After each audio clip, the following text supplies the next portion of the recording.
بسم الله الرحمن الرحيم. إن الله اصطفى آدم ونوحا وآل إبراهيم وآل عمران على العالمين ذرية بعضها من بعض والله سميع عليم. إذ قالت امرأة عمران رب إني نذرت لك ما في بطني محررا فتقبل مني إنك أنت السميع العليم. فلما وضعتها قالت رب إني وضعتها أنثى والله أعلم بما وضعت وليس الذكر كالأنثى وإني سميتها مريم وإني أعيذها بك وذريتها من الشيطان الرجيم. فتقبلها ربها بقبول حسن وأنبتها نباتا حسنا وكفلها زكريا. كلما دخل عليها زكريا المحراب وجد عندها رزقا قال يا مريم أنى لك هذا؟ قالت هو من عند الله إن الله يرزق من يشاء بغير حساب.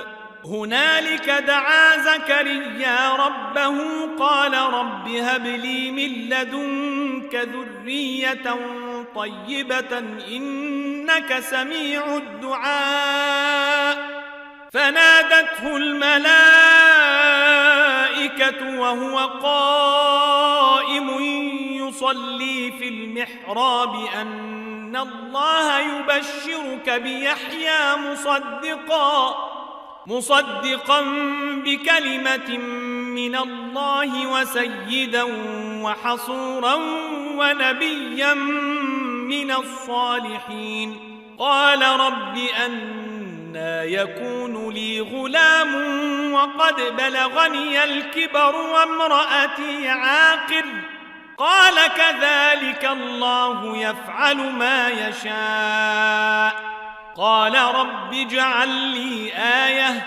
قال آيتك ألا تكلم الناس 3 أيام إلا رمزا واذكر ربك كثيرا وسبح بالعشي والإبكار. وإذ قالت الملائكة يا مريم إن الله اصطفاك وطهرك واصطفاك على نساء العالمين. يا مريم اقنتي لربك واسجدي واركعي مع الراكعين. ذلك من أنباء الغيب نوحيه إليك وما كنت لديهم إذ يلقون أقلامهم أيهم يكفل مريم وما كنت لديهم إذ يختصمون. إذ قالت الملائكة يا مريم إن الله يبشرك بكلمة منه اسمه المسيح عيسى بن مريم وجيها في الدنيا والآخرة ومن المقربين ويكلم الناس في المهد وكهلا ومن الصالحين. قالت رب أنى يكون لي ولد ولم يمسسني بشر؟ قال كذلك الله يخلق ما يشاء إذا قضى أمرا فإنما يقول له كن فيكون. ويعلمه الكتاب والحكمة والتوراة والإنجيل ورسولا إلى بني إسرائيل أني قد جئتكم بآية من ربكم أني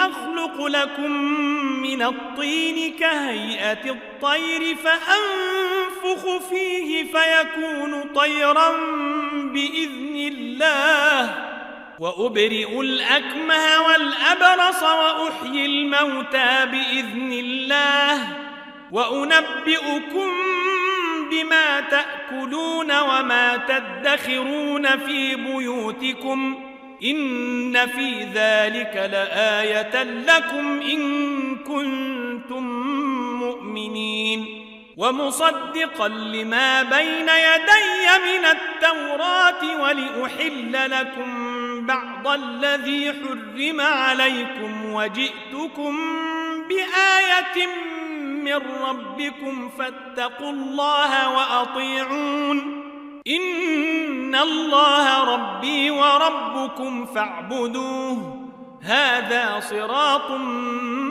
مستقيم